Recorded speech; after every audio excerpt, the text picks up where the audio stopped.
Hey, friend, welcome to She Said, She Said podcast. I'm your host, Laura Cox Kaplan, and I'm absolutely thrilled to have you here. I have such a great conversation that I'm sharing with you today. But let's start off this episode by posing a quick question. Have you ever had a side hustle or maybe an idea for a side hustle and you just can't stop thinking about it?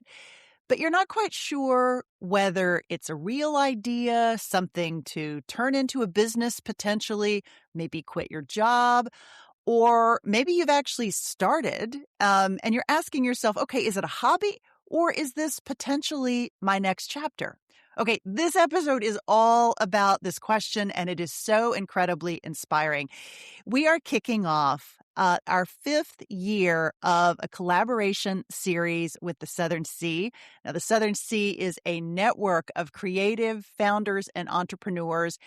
And the organization is really built around these ideas of connection, collaboration, creation, and thriving. And what I love is how closely those themes align with what we talk about here at She Said, She Said podcast, building authentic influence and creating community on purpose and making progress without letting comparison run the show. This conversation is really special because we recorded it live at this year's Southern Sea Summit, which has just wrapped up. My guest today is the absolutely phenomenal Bianca Gates, who is a new friend of mine, I'm happy to say. She is the co-founder and chief creative officer of Birdies shoes. Now, Birdies started as a side hustle for Bianca when she was working for Facebook. And in this conversation, she walks us through what gave her the conviction to really double down on the idea, and then what all the different aspects of that journey looked like, how she picked a co-founder, a business partner, how they reached out for funding and what that looked like, and then ultimately when they decided to sell the business, and so much more. She also talks about how important it was to listen to customer feedback, but that you also had to create some kind of boundary wall so that sometimes the comments didn't get to you. Now, just to say a few words about the Southern Sea, the organization has been an incredible source of inspiration and growth for me, both personally and professionally. The co-founders of this organization, Cherie Levy and Whitney Wise Long, have become great friends of mine, and I am truly blessed to be part of this organization, to play a little role, and to support the incredible work that they do on behalf of other founders and entrepreneurs. So I simply can't say enough. Now, if you're curious about the Southern Sea, and I hope that you are, I've included a link where you can learn a bit more about the organization. You'll find that in the show notes for this episode. This is episode 353. Also, if you follow me on Instagram, you will find some fabulous hot mic moments with a number of both past guests on this podcast, as well as some guests that we're going to be rolling out over the course of the next few weeks. You'll find those on my Instagram, and they're little quick video snippets that share some perspective about these different dimensions: connecting, collaborating, creating, thriving, building a strong brand, and so much more. So be sure to check that out as well. For now, though, here is my conversation with the absolutely fabulous Bianca Gates. Enjoy.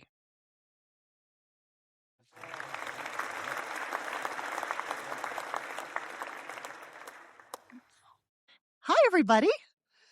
I am so excited to have my new friend, Bianca Gates, here. And so incredibly grateful to her, because if you did not hear about her harrowing travel adventures, or took her she may not have come the furthest, although you're probably close, but it certainly took her the longest to get here, like a whole day and a half. So I'm really grateful. Our conversation with Bianca actually kicks off our fifth annual She Said, She Said podcast, the Southern Sea Collaboration Series. We have been doing this podcast series now for 5 years, which kind of blows my mind. And we've showcased so many founders and entrepreneurs from this network. It has been such a highlight to me, and hopefully you guys have had a chance to listen to it. But Bianca's going to kick us off this year, so I'm really excited to welcome her here. Bianca, I'd love for you to start from that point in which you had the idea right? You Googled it, but what was happening that you thought, okay, this is potentially something that we need? Well, I mean, I am the consumer of my own product. I've worn shoes forever. And I think as many of us, we come home, we kick off our shoes and we keep our outfits on. We don't put on our pajamas. But when we have friends and family over, it's like that moment, what do you put on your feet when you're entertaining? I lived in Manhattan for many years. The streets are dirty. And so the only options in my wardrobe were pajama slippers or, socks or bare feet. And those didn't seem like suitable options. And for a decade, I'd go to, Nordstrom's or Bloomingdale's, and I would ask them, like, do you have anything stylish slippers for the entertaining space of the home? And they would either send me to the lingerie department, which were like pajama slippers, or the shoe department. And so I think I've like identified this white space over a decade.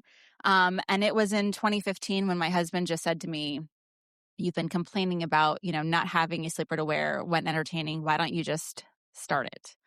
Of course, I was like, well, how hard could that be? People make shoes all the time. And the journey started that night. I popped open my laptop, I poured myself a glass of wine, and I Google searched how to make shoes. And obviously that didn't help. But, it's sort of like, where does one start when you're trying to come up with how to make something? Now, you were not just sitting around looking for something to do. However, you were working in a full-time job. You were at what is now Meta, but at the time was Facebook. And maybe talk about how you sort of got the idea started and then the moment that you realized, okay, time to quit my full-time job and really take this risk and push it forward. And by the way, Birdies Yep. on my Yep. feet. Yep. Aren't they? We've Yes. evolved from just slipper shoes to lots of shoes. I mean, I think it's important to look back and just think about like what were my motivators in life. As we talked about, like I grew up immigrant parents. My parents moved here after they got married in Latin America, and we were always financially strained. And my dad, when he made that comment when I was 8 about, where does he get to sit at the table?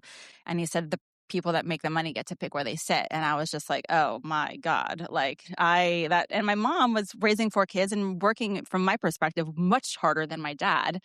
So there was this like imbalance of power that I wanted to correct for myself. And so my biggest motivator out of college was just to make a lot of money. And by the way, that was so taboo to say at the time and probably still is as a woman. Where, if you say I really want to make a lot of money, people just, it's like ick, but it should be okay to say that. And I did that. I moved to New York. I worked in media sales and advertising sales. And every year I would be competitive with my W-2 and try to beat my W-2 every year, until I ultimately got to a place where I was like, oh my gosh, I did it. Like I'm able to be financially independent and pay my own bills and not depend on anybody. And so then the question was, well, what's the next chapter for me? And so for me, it was less about the money and it was more about working at a mission driven company. And, that's when I started working at Facebook and I was around all of these like really ambitious people, smart people tackling problems of the future. And that felt so exciting for me. I took a big pay cut when I went to Facebook, but it was just like I wanted to challenge myself. And I was there for about 5 years when this idea of Birdies came in 2015. My husband planted the seed. And I think I was sort of ready at that time to just think about like, what was my next chapter? I always wanted to sit at the smart kids table and be taken seriously. And I felt like my 5 years at Facebook gave me that. And I was able to check that off. And so the next thing for me was like, okay, I've worked for big companies. I've made money. I've worked for mission-driven companies that were rocket ships. Could I start my own company? And my job at Facebook at the time was advertising sales. So I would work with advertisers, retail advertisers, and help them scale their businesses on Facebook. And at the time, nobody really felt comfortable doing that. I was working with Nordstrom and Gap Inc. and Williams-Sonoma and Nike and Adidas, and they just were not set up organizationally to take advantage of Facebook. And I thought to myself, gosh, if I could just come up with an idea to sell, leveraging Facebook and what I know, I could leapfrog all of these legacy retailers and grow really fast. And that's when my husband came up with the idea of like, you've had this problem for a decade. Why not start this slipper business? And I did. I love that. Absolutely love that. Okay, let's just sort of put this all into context. You did not have a background in manufacturing or fashion or footwear or any of the verticals, right? Your background was in sales. So at what point did you decide I need a partner? And how did you sort of approach that next step of beginning to create this as a company? very early on, very early on. I think like for all of us, you start with this idea and then you just start to like daydream, like what would it look like if it's like big and, what would the name be? And, how would we do this? And I got like lost in the dream and the excitement of creating this brand. But then there was the reality of, what we heard earlier, the marketing stack and the Shopify and like all that other stuff. I was like, oh gosh, how are we going to get that stuff done? And one of my really good friends at the time, Marissa Sharkey, she had just left her job. She was head of strategy at Ross for Less stores. She had moved to the West Coast from New York and she was looking for her next thing. And I just said to her, I have this like crazy idea to sell slippers on the internet. I have this full-time job at Facebook. I have a 90-minute commute to the office and back every day and two little kids. Like, would you want to just start this with me? And she's like, well, I don't have anything else to do and I've never done anything this radical, like, sure. And so we just started like no pun intended, one foot at a time. And we're like, okay, tell everybody we know we're starting this slipper shoe company.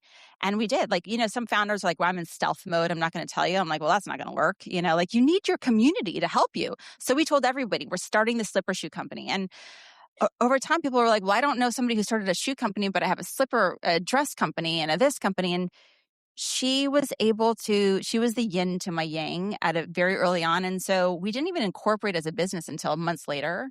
And then we were like, I think there might be something there. And we just got feedback from other co-founders who said, make sure that you talk to a lawyer and you start to incorporate and split up the equity and identify roles and responsibilities before you get too far into this. And so we did. And, some uncomfortable conversations, who's the CEO, who's not the CEO kind of thing. How much equity do you give each other? Like those are really hard conversations to have and very important early. But once you get that out, we just hit the ground running and I could never have done this without her. Any advice for navigating those difficult conversations in terms of deciding whose role is, which role belongs to which person?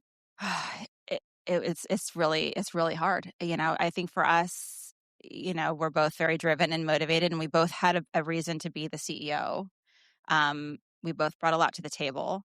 And ultimately, we said, let's give each other the weekend and why don't you write down like the top things that we think that, the CEO should be doing versus the president. And let's connect and talk about it on Monday. And we did. And, like it was just, but like you have to have those hard conversations early on because they will bubble up later at some point. And at that point, it's going to be much harder to unwind. But early days, that's sort of how we made the decision. Well, and really digging into your background, your experience capital, if you will, was in sales. And it was all about selling all these different sort of aspects of the business early on. So I'd love for you to tell us the story because things were very interesting as you rolled out the business and you had those early prototypes and you spent a lot of time really listening to your customer feedback. But I'd love for you to take us on that journey of rolling those out and what happened that surprised you.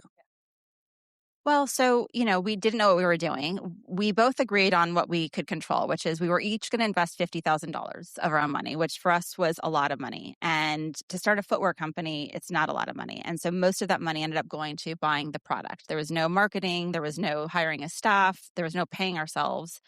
And so one of the things I learned at Facebook was, keep shipping and move fast and done is better than perfect. And so the idea is like, don't over perfect the product by launch. Cause what if they don't even want it? You spent all your money perfecting something nobody wants. So we were moving fast. So we met somebody that was able to design the shoes for us. And we spent like, I think $80,000. The minimum quantity was like 1,800 pairs of shoes.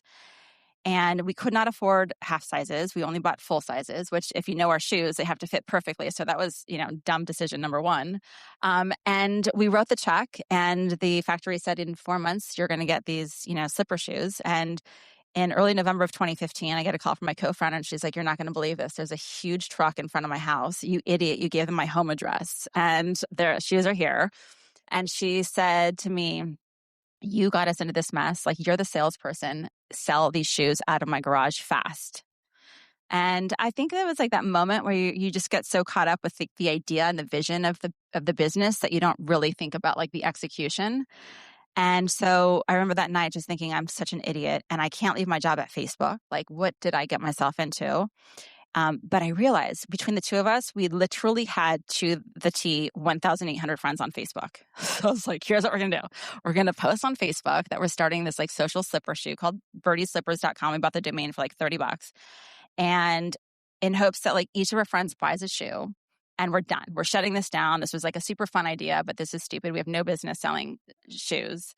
And so we did. That was early November. One of the things that we did not realize is it was right before Thanksgiving. And it was like that aha moment where everybody was like, yeah, what will I wear on the Thanksgiving table? You know, I'm going to have this cute sweater and pair of jeans. And like, I don't want to wear my fluffy slippers.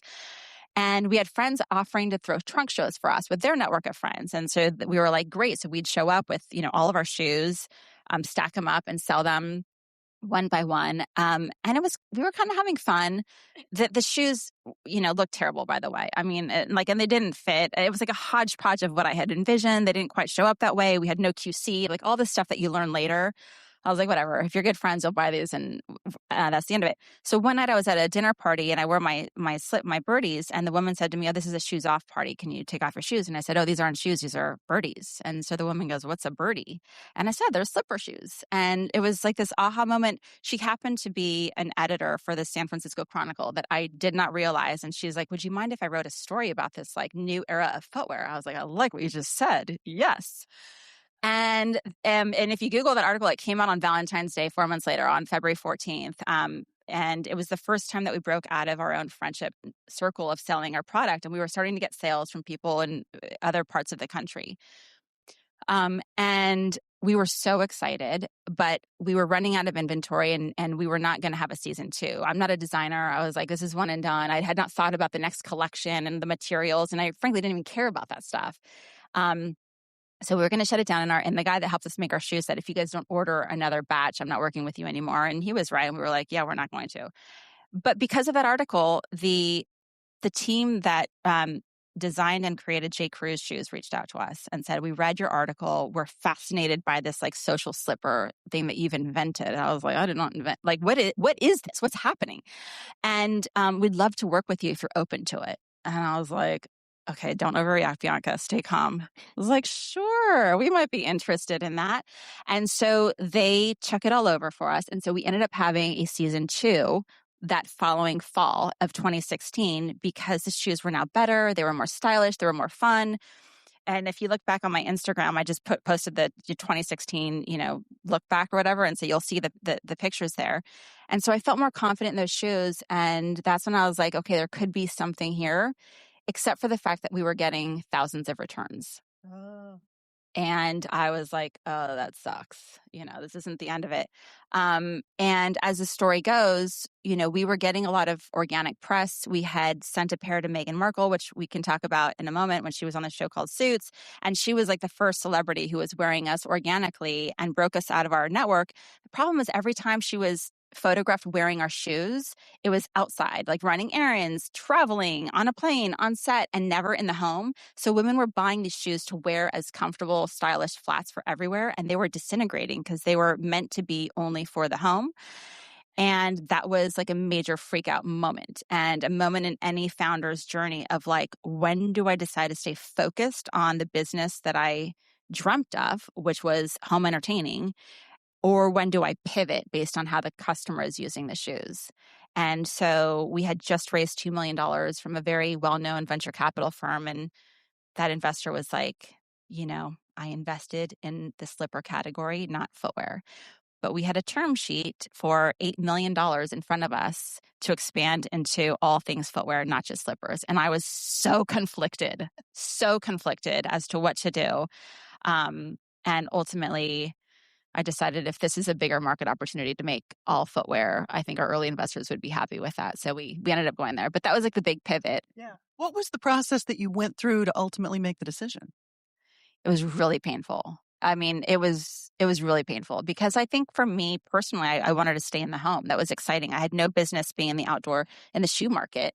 And frankly, like if I had to be really honest with myself, like the world does not need another shoe company. If half the shoe companies went away tomorrow, there'd still be too many shoe companies out there. Like I really believe that to be true with almost anything we're doing, right? And so why is mine any more special than the people that have been making shoes for hundreds of years? I don't even know what I'm doing. But yet, I had this like, $8 million term sheet in front of me that was sitting real pretty, and I knew exactly how I would spend it and hire more people. And could I really make this become bigger than just slippers? And I had to have another hard conversation with my investor, my early investor. And it was really tough because she believed in me before anybody else. She wrote $1 million check, and to have to go to her and say, I know this is what you wanted from this, but I'm going to pivot. And it was tough, but she was like, well, I hope you're right. I was like, oh God.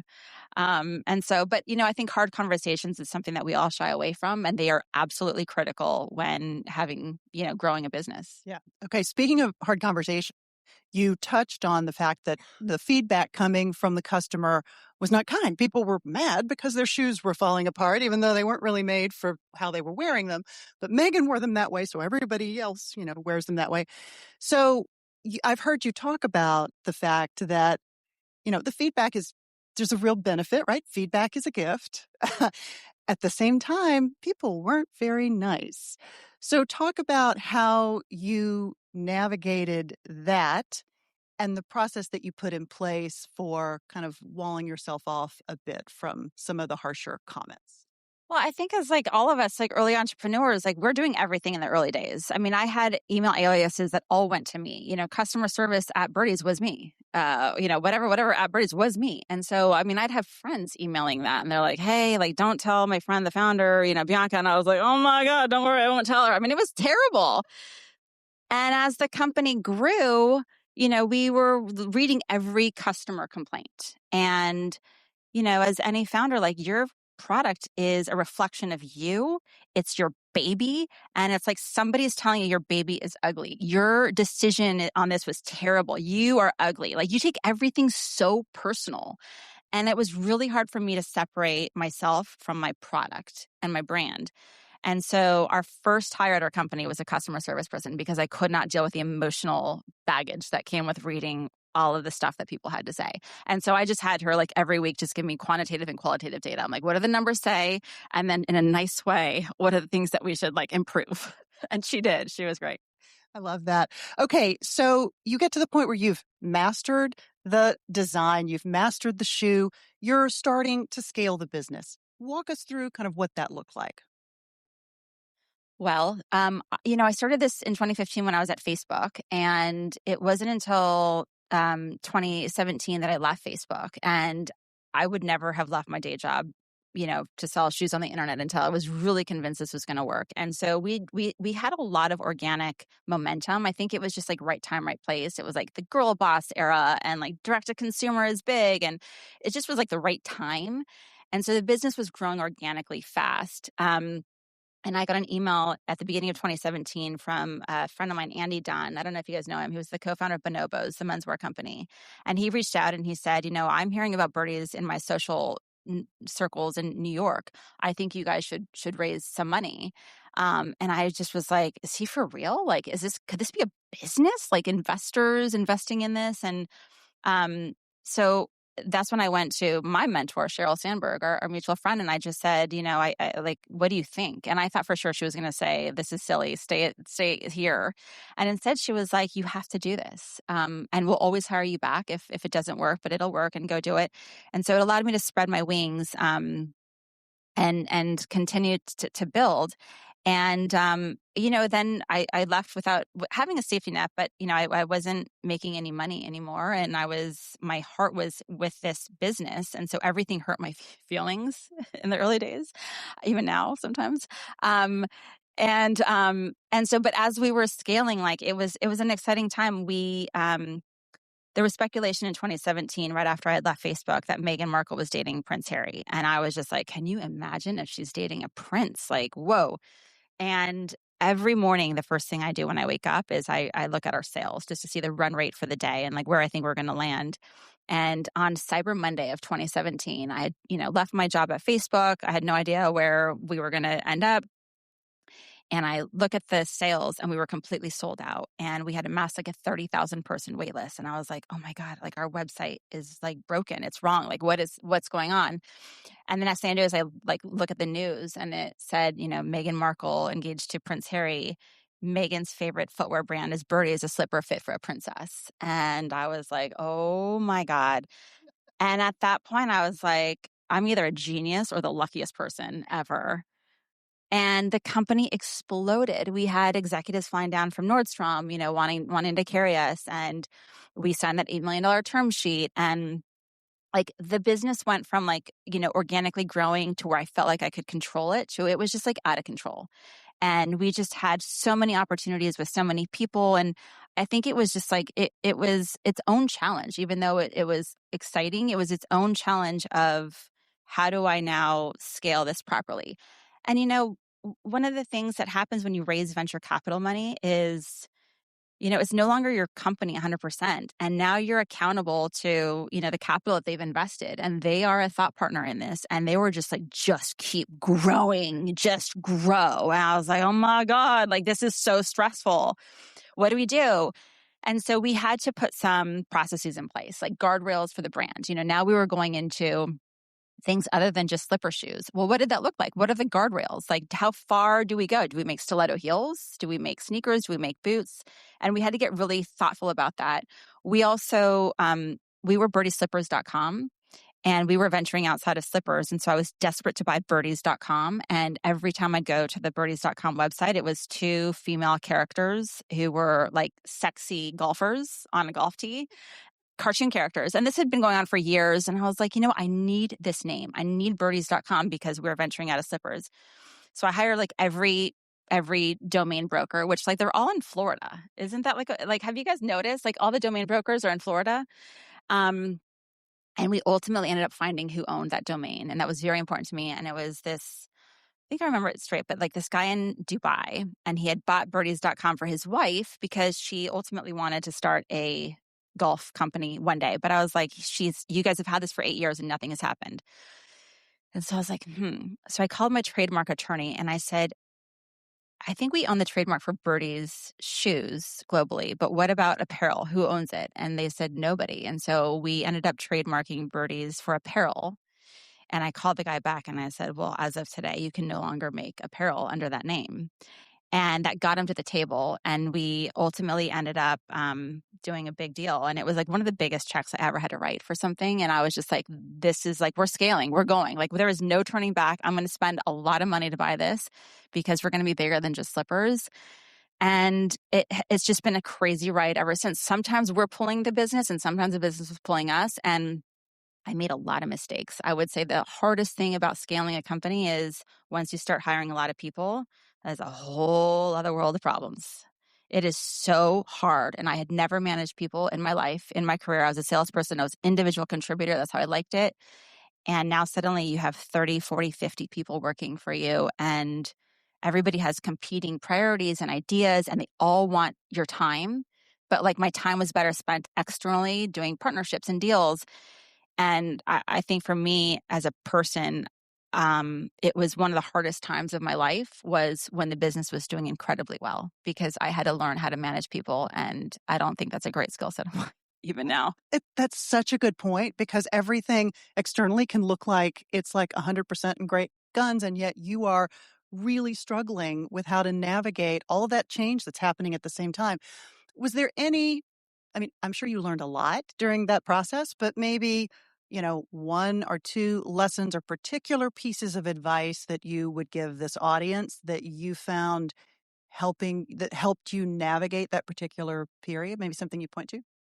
I tried so many hats as just a manager of people. And my initial hat is, just be liked by people and meet them where they are. And, the whole like bring your whole self to work and, how can I make this great for you? And let me meet you in the middle.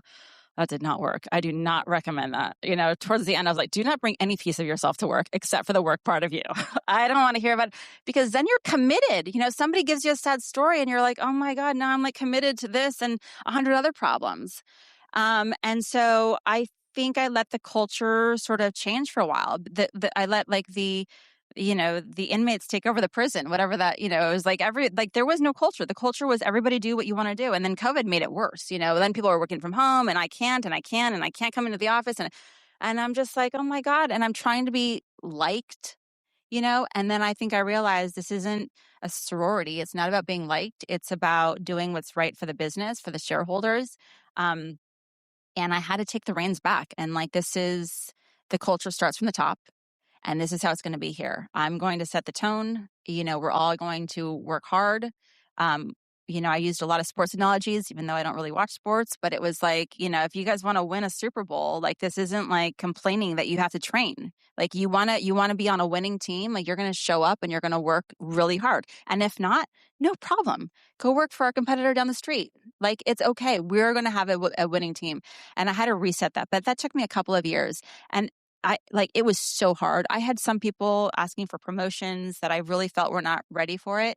And they would use things like, well, I'm so surprised. You're such an advocate for women. Why would you be holding me back? And I'm like, oh my God, how could they use something so personal against me? And that was really, really hard to hear and manage. But I think, after a lot of therapy and being in lean in circles, you realize like that's kind of a job. Like if you get to an inflection point where things are going well, the new job is you're like the head of HR. Bianca mentioned our mutual friend and mutual mentor, Sheryl Sandberg. And Bianca is in one of Cheryl's Lean In circles. She also has a couple of circles of her own. And I think it's really important to talk about that because similar to this network where you have this amazing group of women that are having a shared experience of sorts that you can bounce ideas off of and get feedback and, really be in kind of the cone of safety. But talk a little bit about that and why that's so important and how it has served you as you have not only grown the company, but now you've made another pivot as well. Well, when I started at Facebook, I was sort of like feeling like a fraud. Like I couldn't believe I was here, or there weren't a lot of women. And so early on, Cheryl hosted this like women in leadership event offsite at Facebook, and I was one of them. And this was like the first few months I started. And I mustered up the courage to introduce myself to Cheryl. She was the reason I was inspired enough to get a job there. And I just wanted to let her know how much I thought she was fabulous. And as I was speaking with her, she said, "Oh, you're amazing. Why don't you come over to my house for dinner?"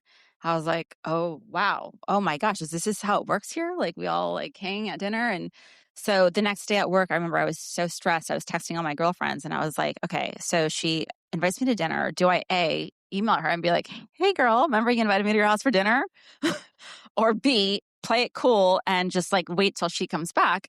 But then going back to A, I'm in sales at Facebook. So I want her to know that like I can follow up on something. But then B, I don't want to be overeager. So all day long, back and forth. A bit of overthinking. A lot of overthinking, a lot of text back and forth. And at 4 p.m. that day, I get an email from her EA. And her EA was like, her executive assistant was like, Cheryl mentioned she invited you to her house for dinner. Like, here are the details. I was like, oh, thank God. Like, I can get back to work.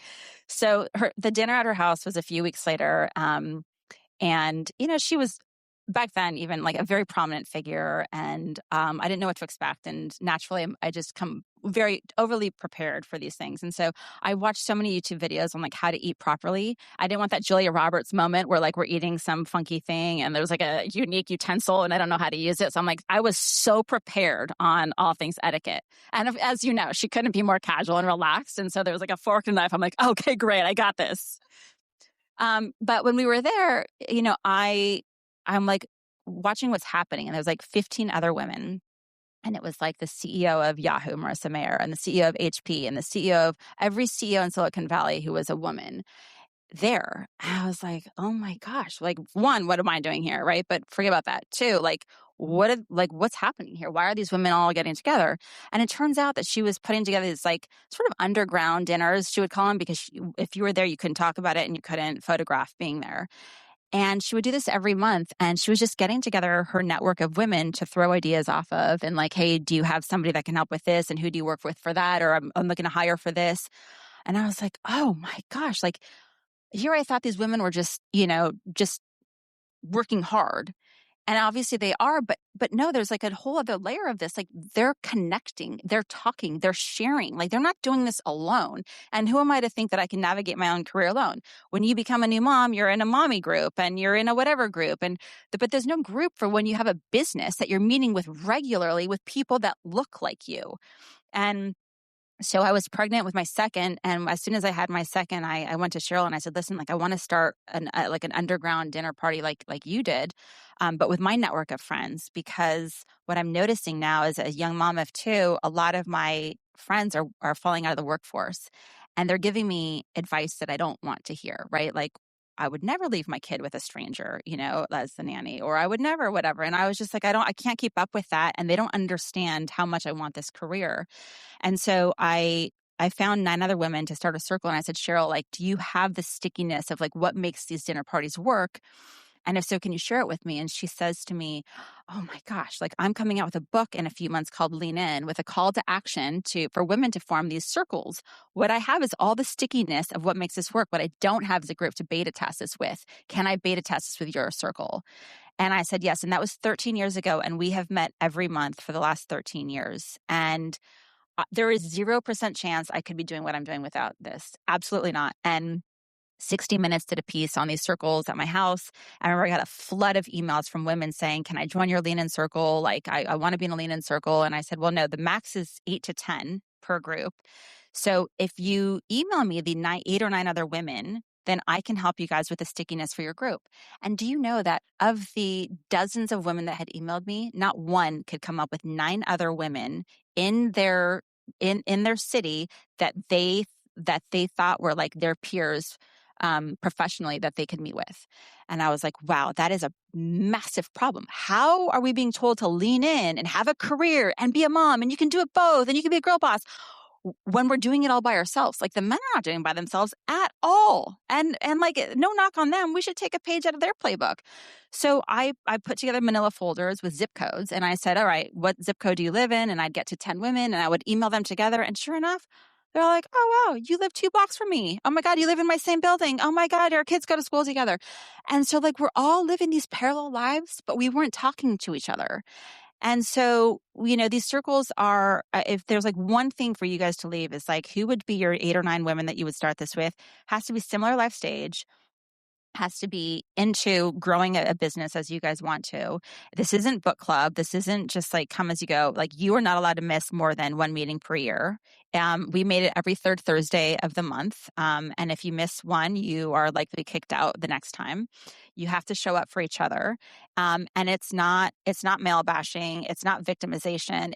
There is a thoughtful overview for 2 hours of what you guys discuss. And it's over food and over wine. And it's so great. It's a great use of time. But, one of the things I learned is in early building Birdies, like, I was trying to avoid the landmines. And I think one of the things I learned watching other leaders lead is the landmines are inevitable. It's like, how do you control your emotions, and what do you do when you hit a landmine? And I think for us women, every time we hit a speed bump, we're just kind of like, we suck. We're so stupid. Like, obviously we're not as smart as that person. We can't do it. And you get into these circles and you're like, wait a second, we're all struggling with the same thing. And it turns out that's actually part of the job. That's actually part of the job. And you become more confident when you see other like-minded people going through the same thing. So I cannot stress this enough. And if you can't get to 9 women, like, that's a real problem, and something to like think about. Like, there's no way I can do this alone. The one last thing I want to say about this too is I remember having our kids, and I'd raced home from work after work to relieve the nanny. And my husband, I like call him, and he's like having a beer with a colleague. And I'm like, oh, hell no. Like, why am I racing home to relieve the nanny and you're having a beer with a colleague? I was so angry. Like, I couldn't look at him for months. I was just like, why? You are such a rotten husband and father. And like, one day he's like, I never told you not to go have a glass of wine with somebody. And like, why not have the nanny stay an extra hour? Or like, I'll relieve the nanny and you go do that. And I was like, how could I? Who's going to do this? And who's going to do that? And he's just like, we'll figure it out. And so one day I'm like, just to show it to him, I'm going to have a couple glasses of wine with a friend after work, and then I'm going to get home. And he was so happy. Like, he was like, good for you. And I was so happy. And it turns out, when I had a problem, I could call a person because now I was more connected. He would do the same thing. He'd call his colleagues and say, hey, man, I'm looking for a new job. Like, what was the equity package you got? What was the salary? They were all sharing. So when he was negotiating for more, he was confident. We do not do that enough. And so beyond having a lean in circle, I would stress, have that glass of wine after dinner with a friend before you get home. It's the only time that you have to be creative before grinding it out at work and grinding it out at home. I love that. That is such great advice, you guys. Okay. We're running out of time, but we have to talk about your latest pivot. So you have sold Birdies, and you are remaining on for a period of time, presumably. So talk about the process that you went through, both to decide that you were ready to sell. You guys were ready to sell the company. But I really also want you to talk about the emotion behind that, because as you said earlier, Birdies is your baby. That can be a really hard thing to sort of let go of, and also to find yourself in a slightly or dramatically potentially different role.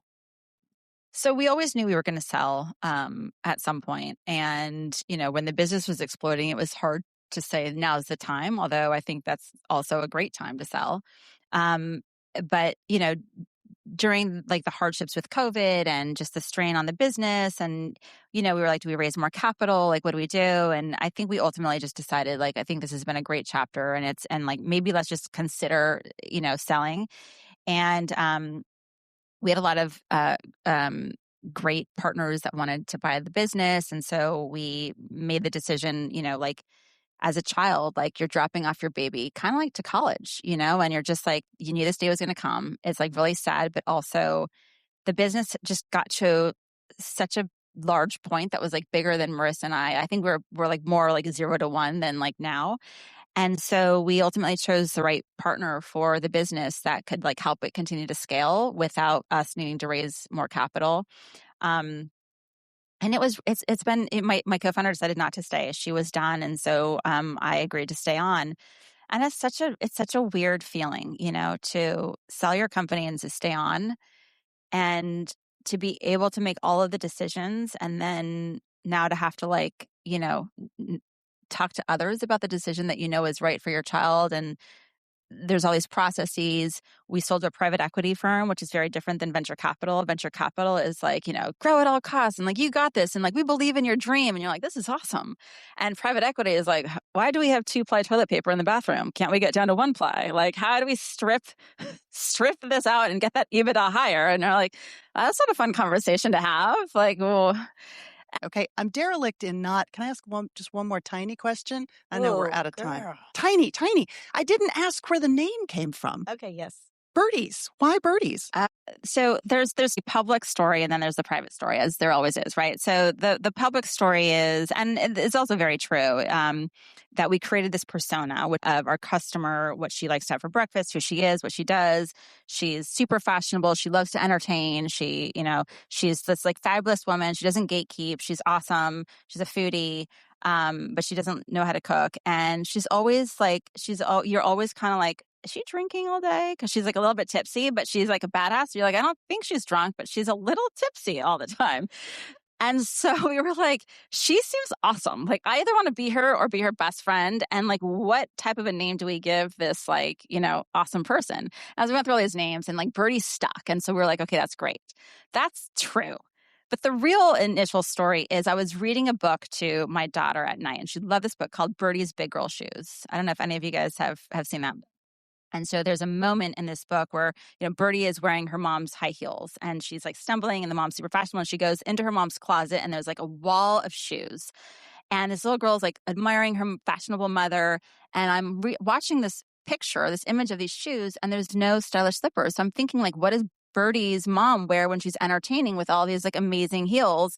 And that's when like Birdie's Big Girl Shoes became like, well, what would Birdie do? And so the persona still stuck, but I thought I was going to get sued by like using that name publicly. So I like did not, but then I realized I'm not going to. I was inspired by. So anyways, those are the two stories, but Birdie is your tipsy friend. Bianca, thank you so much. I'm really grateful. Thank you.